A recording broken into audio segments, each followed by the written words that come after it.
Hello children.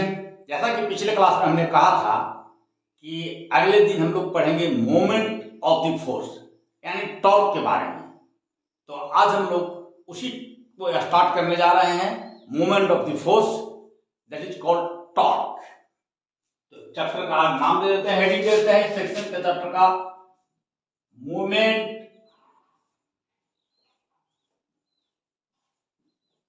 Of the force that is torque.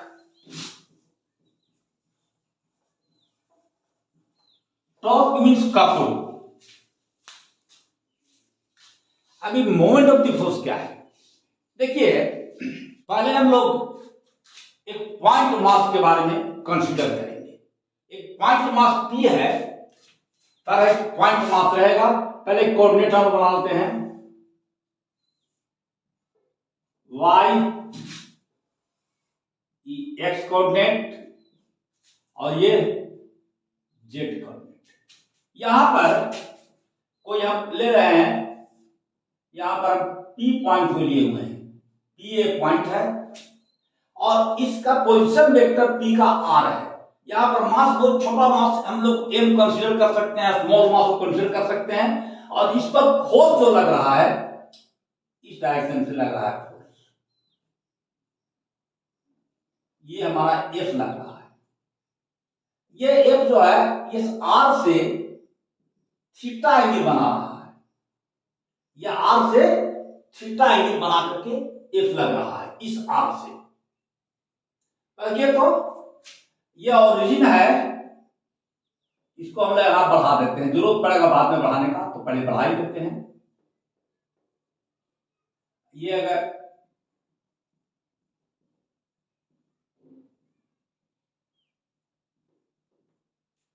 ये अगर angle theta है तो ये एंगल भी थीटा हमारा होगा और ये पोजीशन वेक्टर R है, सब वेक्टर हमारा, सब वेक्टर टोटल वेक्टर है, सब है, ये टोटल वेक्टर है। तो ये क्या होगा, ये हो जाएगा mod of R sine theta.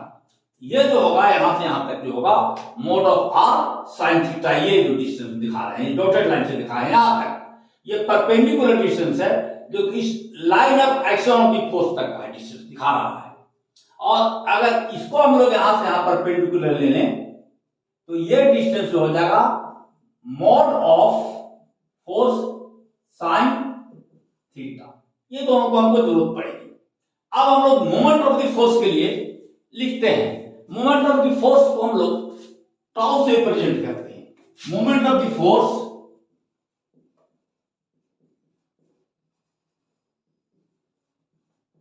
इसको लेटर, इसको टाउ पढ़ते हैं, TAU, और इसको है मोमेंट ऑफ द फोर्स क्या होगा, इसको R vector R and vector F, where R is the position vector of this point P and F is the force acting at the angle theta from the position vector.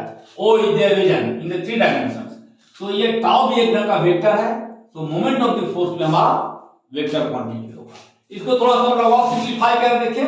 इसको हम लिख सकते हैं R F sin theta n, where n is the position vector perpendicular to the both R and F. R and F का जो plane होगा उसके ठीक परपेंडिकुलर होगा कौन, ये n। ये होगा किस तरफ में टाउ, तो एक टाउ का डायरेक्शन बता रहा है, इसको हम लोग कहेंगे टाउ का direction.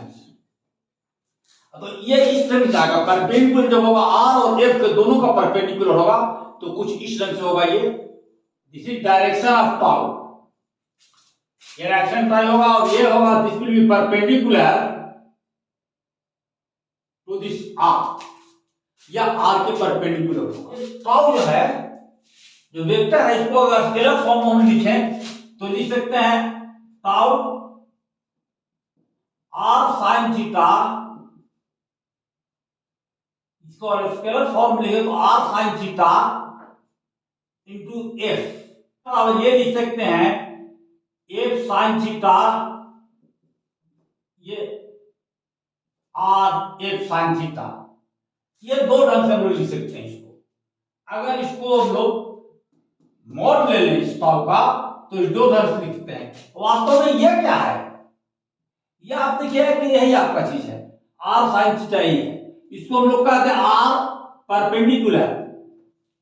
This is R perpendicular distance from the origin to the line of action of the force, and this is R। ये F है perpendicular, this is F, यही आपका ये F perpendicular है, F sin थीटा है जो कि F perpendicular बन रहा है। ये इसका मतलब क्या है, ये perpendicular जो है दिखाई पड़ रहा है आपको, यह perpendicular is the component of force F perpendicular to position vector R। तो हम लोग लिखते हैं इसको R perpendicular is equal to R sin theta perpendicular distance of the line of action of the force from origin से line of action force की जो perpendicular distance है यही है आर साइन थीटा। एफ हो गया ये फोर्स जो है F perpendicular, this is F sine theta is component of force F in the direction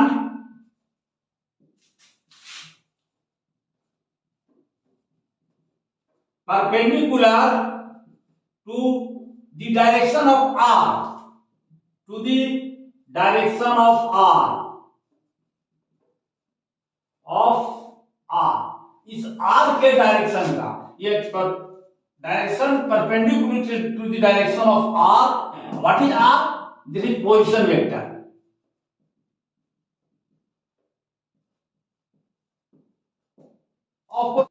सबको हमने ऑफ कोर्स मोड किया है। आइए अब ये जो है ये टाउ इस डायरेक्शन से लग रहा है, आपको वेक्टर है ये। तो ये क्या बता रहा है, ये देखिए जो है, देखिए तो ये direction of the top is perpendicular to R. ये जो मोमेंट ऑफ द फोर्स है टाउ जो है, टाउ जीरो कब होगा, टाउ टू बी जीरो। ये हमारा टाउ जो है टाउ ये जीरो कब होगा, तो इसके लिए या तो आर जीरो हो, एफ जीरो हो या थीटा जीरो हो जाए। तो इसके लिए जरूरी है कि आर जीरो या एफ जीरो, थीटा 0 डिग्री और 100 डिग्री। साइन 0 डिग्री भी होता है 0 और साइन 180 डिग्री 0। इसलिए ये अगर तीनों शर्त होता है तो हमारा टाइम 0। आर जीरो का मतलब क्या होता है, आर जीरो का मतलब हुआ कि यहीं पर जो है इसी एक्सिस ओजेड एक्सिस के अलग यहीं पर जो है फोर्स लग रहा है, तो इसका मतलब कोई भी टॉर्क नहीं होगा। एफ जीरो का मतलब आर तो है लेकिन यहाँ कोई फोर्स ही नहीं लग रहा है, जब फोर्स नहीं लगा तो टॉर्क नहीं होगा। और थीटा का मतलब क्या हुआ कि आर और एफ दोनों अगर सेम डायरेक्शन में है, जिस तरफ हमारा पोजीशन वेक्टर है उसी और फोर्स लग रहा है, तो इसका मतलब कोई भी टॉर्क पैदा नहीं होगा। ऐसा भी है देखिए, अगर इसी टाइम से इसी पर हम फोर्स डायरेक्शन लगा रहे हैं तो कोई यहाँ पर टॉर्क पैदा नहीं होगा। टॉर्क तब होगा जब हम फोर्स हम इस डायरेक्शन से लगाएं, घुमाएं इसको, टॉर्क का काम है घुमा देना। तो चलिए ठीक है, एक चीज और हम लोग इसमें देखें, अगर हम ये आर का डायरेक्शन को रिवर्स कर दें तो टॉर्क भी रिवर्स हो जाएगा। एफ का डायरेक्शन को रिवर्स कर दें तब भी टॉर्क रिवर्स होगा, मतलब torque will be in reverse direction,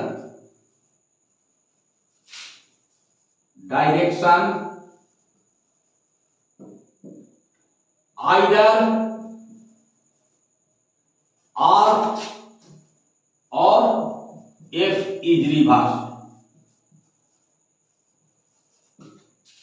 are और एफ में से कोई भी एक रिवर्स उल्टा दिशा में लगता है तो टॉर्क का भी उल्टा हो जाएगा डायरेक्शन।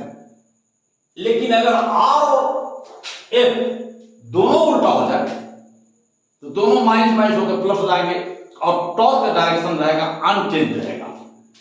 या direction of tau will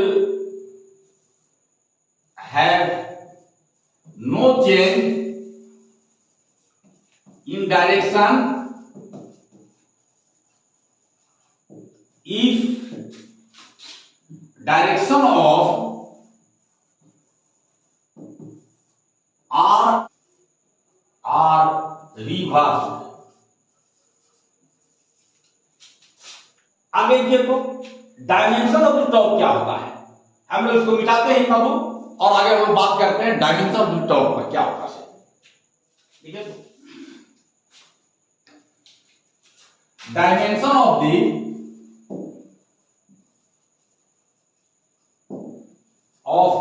torque क्या होगा, देखिए तो फोर्स, ये इसका डायमेंशन एल हो जाएगा, पोजीशन वेक्टर का फोर्स का होगा M L T minus two. So dimension इसका हो जाएगा M L square T minus two. थोड़ा वर्क का डायमेंशन दिखे तो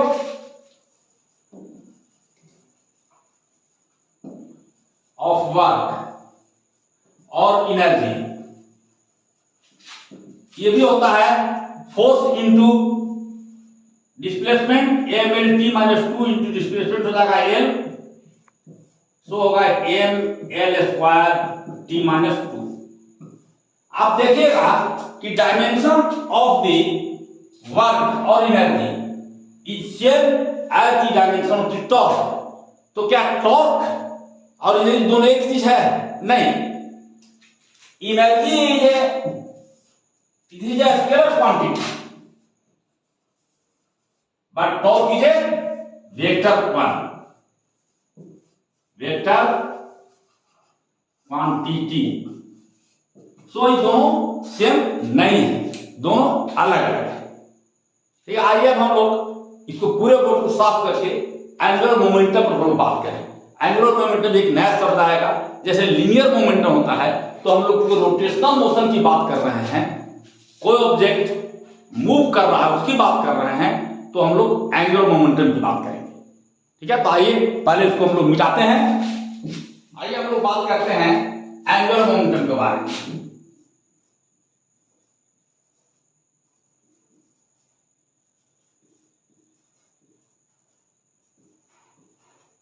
देखिए, जब लीनियर मोशन होता है कहीं और लीनियर मोशन होने पर जो मोमेंटम होता है उसको कहते हैं लीनियर मोमेंटम।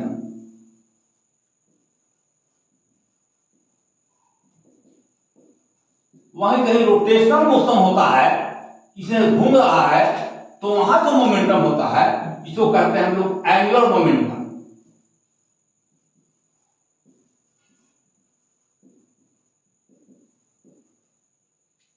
ये लीनियर मोमेंटम को हम लोग पी से दिखाते थे, इसको हम लोग दिखाते हैं एल से। होता है क्या कि moment of linear momentum is called angular momentum. Moment क्या कीजिए, moment of the force, force क्या होता था लीनियर में होता था, लीनियर में हम लोग कहते थे फोर्स, लीनियर मोशन था, मोशन में हम लोग लेते थे फोर्स, और रोटेशनल मोशन में मतलब मोशन जब होता था तो हम लोग लेते थे टॉर्क। टॉर्क क्या था, मोमेंट ऑफ द फोर्स। यहां पर भी क्या होगा, लीनियर में होगा, लीनियर मोमेंटम में तो moment of linear momentum is called angular momentum. कैसे निकालेंगे इसको, कहीं पर कोई ऑब्जेक्ट घूम रहा है, उसका मान लीजिए पोजीशन वेक्टर आर और उसका एंगुलर मोमेंटम एल है, तो L is defined as R cross P, जहां पी क्या है, P is linear momentum, and R is where P is linear momentum and R is position vector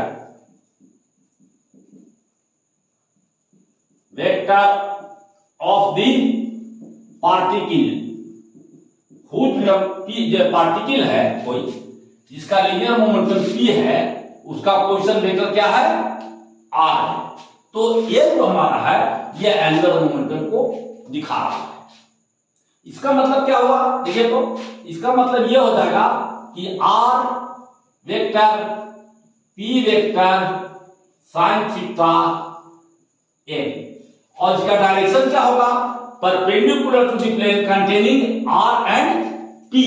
ये दोनों का जो प्लेन रख रहा है उस प्लेन को कंटेन करेगा। अगर इसका हम चाहें कि हम सिर्फ निकालें, मैग्नीट्यूड निकाल दें, तो मैग्नीट्यूड क्या हो जाएगा इसका, ये मैग्नीट्यूड हो जाएगा और उसमें ये जो है खत्म हो जाएगा, यूनिट वेक्टर खत्म हो जाएगा। तो क्या बचेगा हमारा, सिर्फ R P साइन थीटा, और इस अगर वेक्टर R के बदले इसको R में लिखते हैं हम लोग, और P के बदले P लिखें, तो हम लिख सकते हैं कि R P साइन थीटा या R साइन थीटा P। इसको हम लोग कह सकते हैं परपेंडिकुलर डिस्टेंस होता है, R परपेंडिकुलर P। और अगर ये हम लिखते हैं कि R P साइन थीटा, तो ये हो जाएगा, इसको दूसरे से लिख सकते हैं कि R P परपेंडिकुलर। ये क्या चीज है, ये जो हम लोग ये जो दिखा रहे हैं मैग्नीट्यूड जो दिखा रहे हैं हम लोग, इसका इस मैग्नीट्यूड को हम सिंपली L कह रहे हैं। ये सिंपली हमारा L है, ये मैग्नीट्यूड दिखा रहा है, ये R perpendicular the magnitude of this R। तो ये जो परपेंडिकुलर दिखा रहा है इसको हम लोग कहेंगे perpendicular distance from the origin to the line of action of P। This is RP, R perpendicular is perpendicular distance from origin to line of action of P। P का line of action index line में काम कर रहा है उस line में, and P perpendicular is component of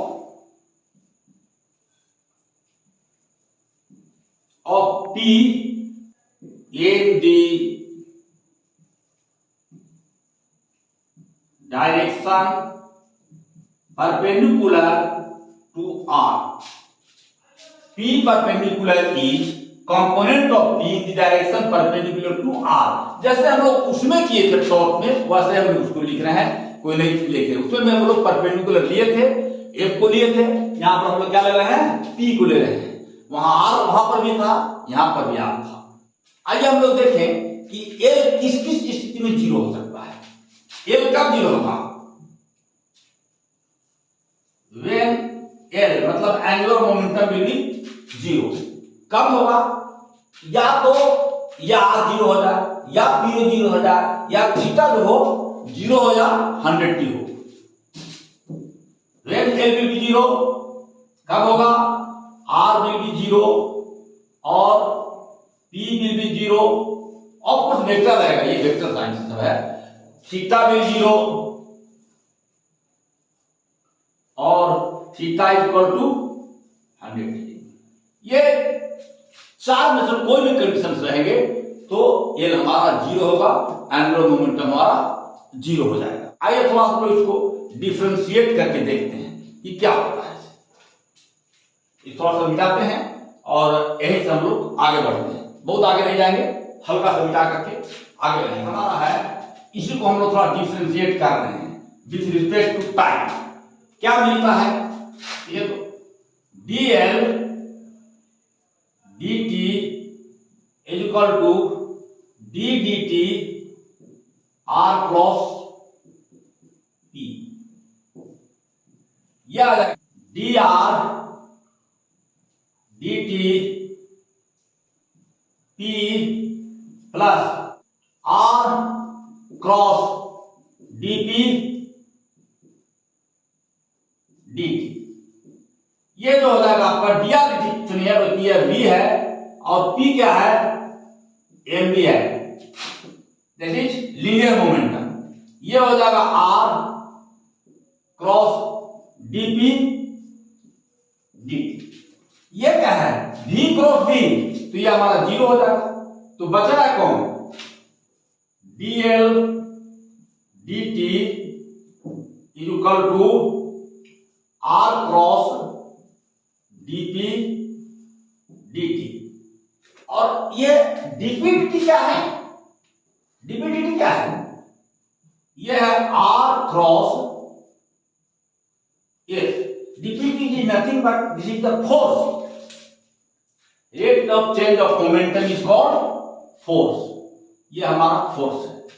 तो ये हो गया हमारा r क्रॉस f, ये हमारा। तो यह r क्रॉस f होता है क्या, moment of the torque.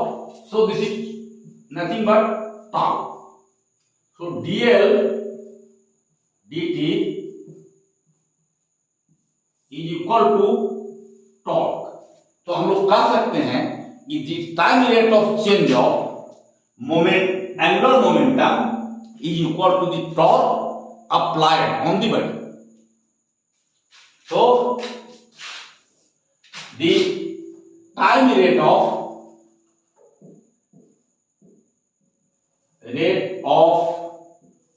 Change of momentum, angular momentum is equal to the torque, the time rate of change of angular momentum is equal to torque acting on it। इसको हम लोग लिखा है यहां से, देखिए इसी चीज को हम लोग स्टेटमेंट बदल दिए कि फोर्स जो हमारा है dp dt है और टॉर्क हमारा है, टॉर्क क्या है, dl dt। क्या आप देख रहे हैं कि अगर लीनियर मोमेंटम में चेंज हो रहा है तो उसका कारण फोर्स बन रहा है, लेकिन अगर एंगुलर मोमेंटम में कोई चेंज हो रहा है तो उसका कारण टॉर्क बन रहा है, टॉर्क। तो एंगुलर मोमेंटम कब होगा, जबकि कोई ऑब्जेक्ट घूम रहा है, और घूम रहा है तो इसका मतलब वहां पर एंगुलर वेलोसिटी भी चेंज कर रहा है और हमको यह टॉर्क मिल रहा है। आगे हम लोग एंगुलर वेलोसिटी की बात करने वाले हैं। तो यहां पर हम लोग देख रहे हैं कि लीनियर मोमेंटम जब चेंज ऑफ मोमेंटम हो रहा है तो फोर्स मिल रहा है, जब कोई बॉडी रोटेट कर रही है और उसका जब एंगुलर मोमेंटम चेंज कर रहा है तो हमें टॉर्क मिल रहा है। सो torque is the time rate of change of the angular momentum. Torque is nothing but time of rate of change of, torque is time rate of change of angular momentum. Short में याद रखने के लिए देते हैं time rate of change of angular momentum.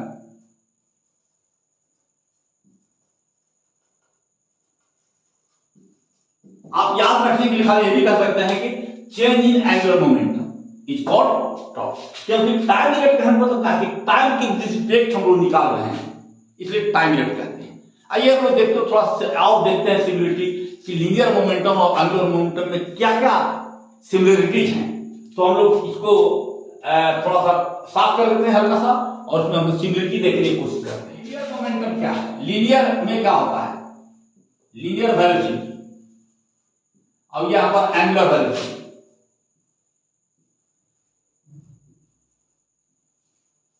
क्या क्या होगा देखिए, तो लीनियर में होगा वेलोसिटी v होगा, जबकि एंगुलर में एंगुलर वेलोसिटी ओमेगा होता है। मतलब omega is equal to nothing but D theta upon D T. और यह कहां पर बनेगा? At the centre of the circular path, किसी पॉइंट के लिए। या आपको एंगुलर वेलोसिटी हम लोग पढ़े थे जब सर्कुलर मोशन, वहां पर हम लोग वेलोसिटी निकाले भी थे।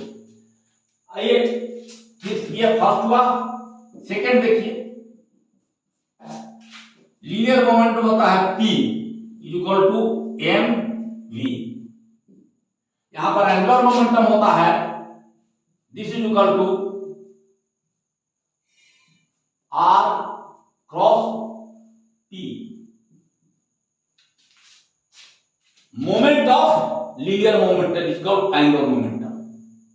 Moment of linear momentum is called angular momentum. Short में लिख देते हैं याद रखने के लिए, moment of linear momentum is called angular momentum. और थर्ड क्या होता है, देखिए इसको जब टाइम रेट लेते हैं हम लोग, तीसरा, तो क्या मिलता है ये dp dt is equal to m dv dt, this is equal to ma, this is equal to force. तो ये क्या मिलता है इससे फोर्स मिलता है। इसका जब हम लोग डिफरेंशिएशन करते हैं तो फोर्स मिलता है, dp dt फोर्स। और यहां dl dt जब होता है तो क्या होता है, dl dt अभी हम लोग तुरंत निकाल चुके हैं कि dl dt is nothing but torque. This is torque.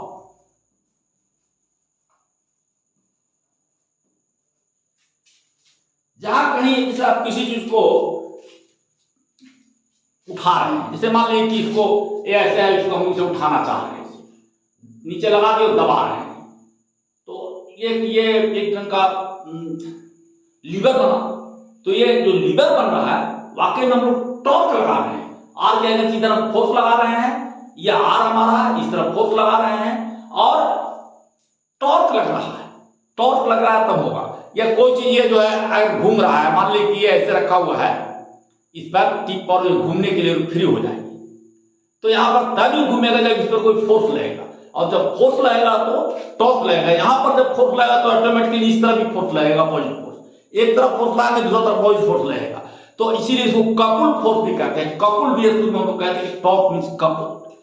ठीक है, torque and angular momentum of system of particle. तो एक पार्टिकल के लिए टॉर्क निकाला, एंगुलर मोमेंटम निकाला, वैसे सिस्टम ऑफ पार्टिकल के लिए हम लोग लिख देंगे। सिस्टम ऑफ पार्टिकल कर लेंगे, समेशन फाइन लेंगे और सिस्टम ऑफ पार्टिकल्स लिए कर देंगे। तो आइए नेक्स्ट हम लोग करते हैं torque and angular momentum of the system of particles. पहले इसको हम लोग साफ कर दें। आइए अब हम लोग torque and angular momentum of system of particle करते हैं। Torque and angular momentum of system of particle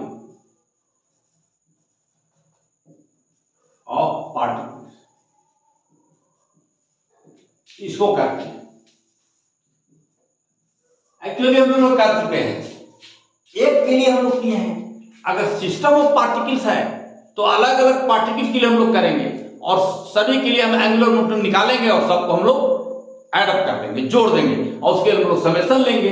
तो थोड़ा आइए देखते हैं कैसे हम लोग करते हैं, उसको देखें। If L be the angular momentum, capital angular momentum हो और छोटे छोटे बहुत सारे पार्टिकल्स हैं, कोई सिस्टम ऑफ पार्टिकल्स है जिसका इस पार्टिकल का L1 है, इसका एंगुलर मोमेंटम L2 है, इसका L3 है, इसका Ln है और इसका पोजीशन वेक्टर R1 है, इसका R2 हो जाए, इसका R3 हो, इसका Rn हो। इस ढंग से पोजीशन वेक्टर अगर हो तो हम लोग क्या लिखेंगे कि एंगुलर मोमेंटम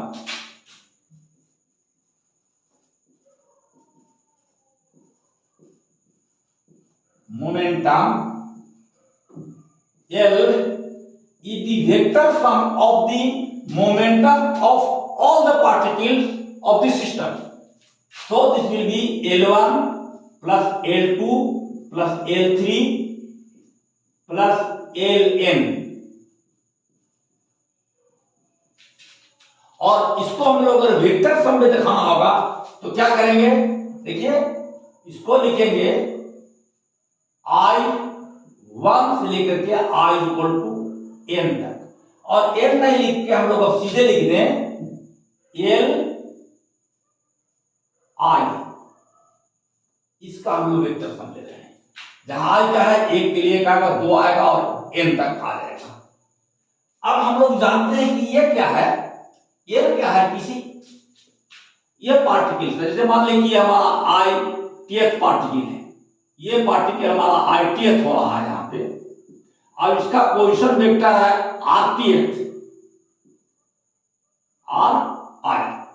तो ये पोजीशन वेक्टर के लिए हम लोग क्या लिखेंगे, इसको हम लिख सकते हैं समेशन, साइन तो रहेगा ही रहेगा, I इक्वल टू 1 से लेके I इक्वल टू n तक कीजिए, और Li की जगह पर लिखिए आप Ri क्रॉस Pi। पहले हम लोग एक के लिए करके निकाल कर लोग देखे हुए हैं कि हम लोग लिखते हैं। अब हम लोग इसको डिफरेंशिएट कर देंगे। Ri क्या है, लिखते हैं Ri is position vector of ith particle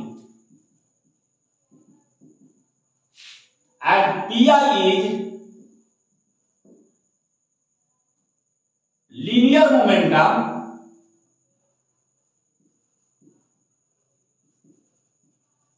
of ith particle। इस ith पार्टिकल का ये Vi भी होगा, तो Vi क्या हो जाएगा, is linear velocity of ith particle, सब ith पार्टिकल का ही होगा, Ri Pi। और एक हम लोग और कर सकते हैं कि हम लोग जो इसका Mi भी ले सकते हैं, मास भी ले सकते हैं।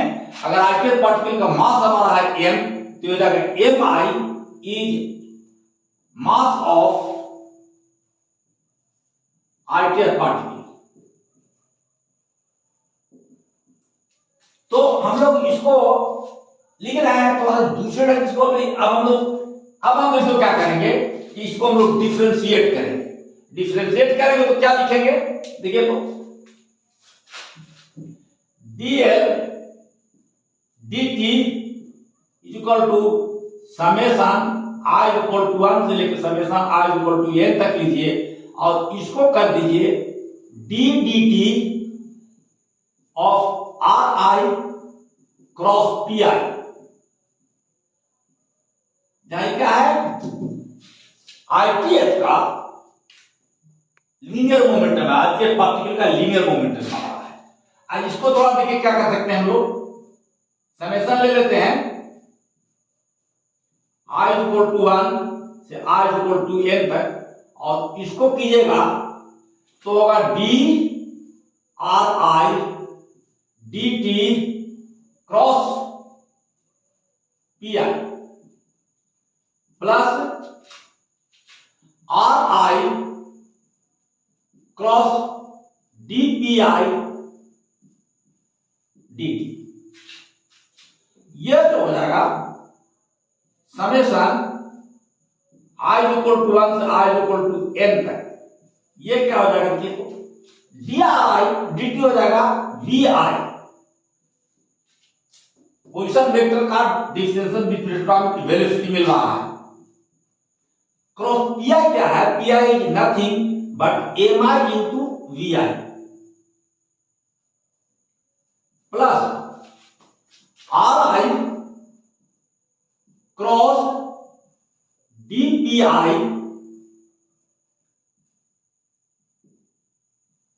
dt। देखिए तो ये जो है Vi और Vi क्रॉस प्रोडक्ट हो रहा है, तो ये टर्म पूरा जीरो हो जाएगा। तो कौन सा बचेगा, सिर्फ हमारा ये टर्म बचा रहेगा, और ये बचा रहेगा तो हम लोग ऐसे इसको लिखेंगे summation i equal to 1 to i equal to n तक, ये हो जाएगा ri cross dpi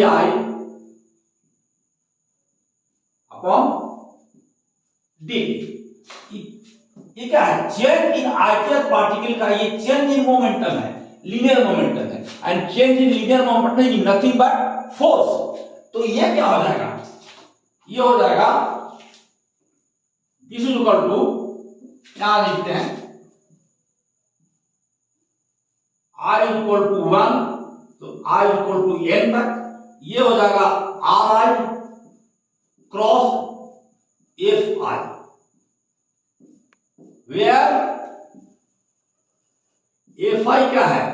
force on the ideal particle and that is equal to dpi dt। अब ये क्या है? ये जो है, अब जब टर्म देख रहे हैं, this is nothing but torque. ये क्या है? टॉर्क है।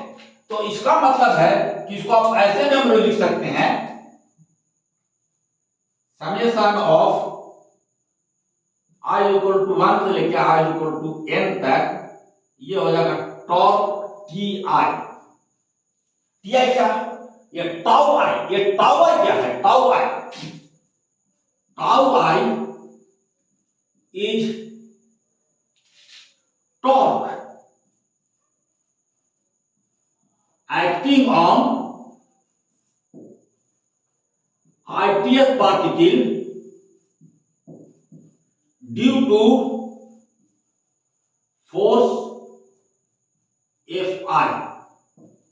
जो फोर्स Fi एक्ट कर रहा है आइडियल पार्टिकल के, उसके करते टी आई टॉर्क रहा है। तो इसका मतलब सभी टॉर्क को अगर हम एडॉप्ट कर दें तो ये हमारा डीएल टी हमारा निकल जाएगा, एंगुलर मोमेंटम निकल जाएगा। और ये टी आई है क्या? या इंटरनल नहीं, लेकिन बाहर से आप जो फोर्स लगा रहे हैं उसी का, क्योंकि internal force is always zero. तो ये वाक्य में हम लोग को लिखेंगे कि दिस इज नथिंग बट, ये टोटल हम लोग लिखेंगे इसको, टी आई बहुत सा होगा, समेशन जब लेंगे तो बहुत सारा को लेंगे, और इसको हम लिखेंगे डीएल dt, मतलब चेंज इन, या DL dt this is change in angular momentum is equal to log external EXT। क्योंकि इंटरनल फोर्सेस हमेशा एक दूसरे को बैलेंस कर देते हैं, तो जो भी बचा हुआ है टॉर्क होगा जो भी एक्सटर्नल फोर्सेस के कारण होगा, इसलिए हम लोग टॉर्क एक्सटर्नल इसको लिखते हैं। आप याद कीजिए, यह सिंपली एनालॉग है dp अपॉन dt। ये एनालॉग किससे होता है? ये एनालॉग है फोर्स का, dp अपॉन dt मतलब लीनियर मोमेंटम, यहां एंगुलर मोमेंटम है, यहां लीनियर मोमेंटम। तो हम इसको लिख दें ऐसे कि एनालॉग टू किससे एनालॉग हो रहा है? dp dt बराबर हम लिखते थे force external.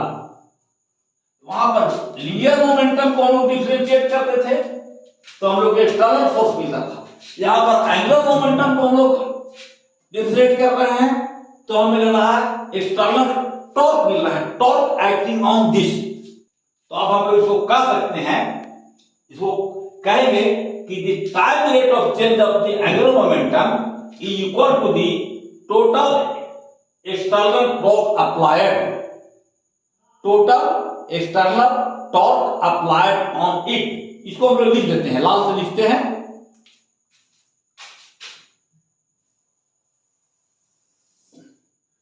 the time rate of change of angular momentum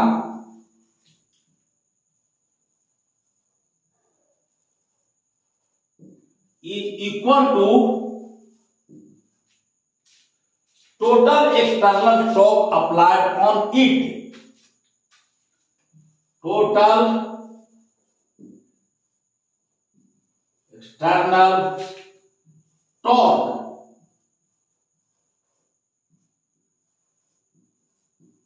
applied on it। it मतलब क्या? इट मतलब system, applied on the system.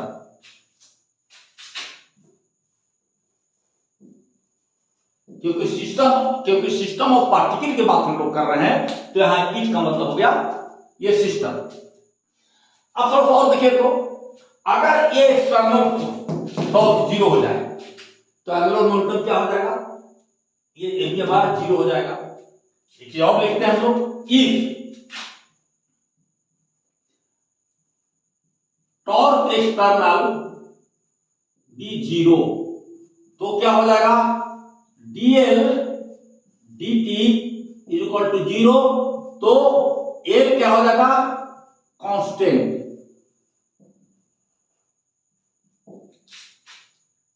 इसका मतलब हुआ कि if the total external torque is zero, then the total angular momentum of the system is conserved। इसको ऐसे लिख सकते हैं, if the total external torque applied on the system of particle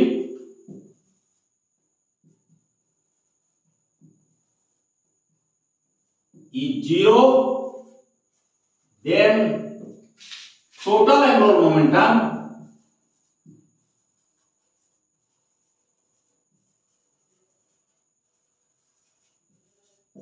of the system of particle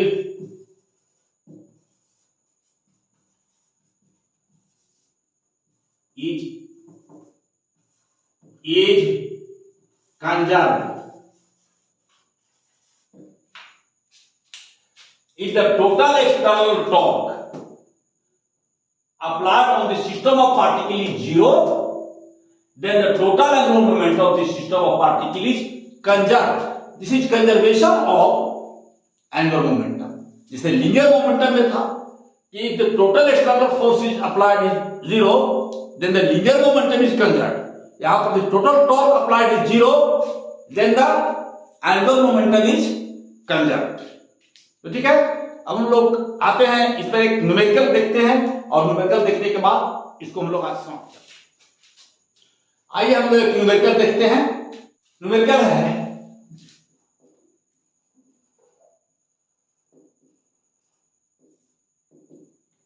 find the torque of a force 7I plus 3J minus 5K about the origin। The force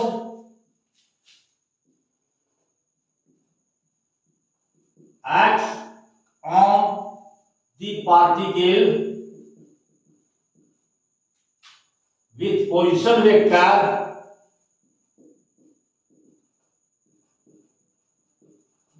I minus J plus K।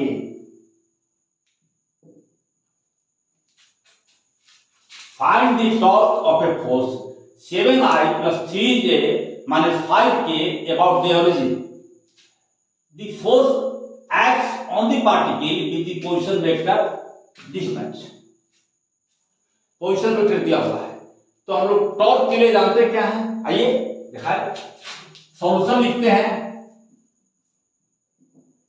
Torque tau से हम लोग दिखाते हैं, and this is position vector R cross F.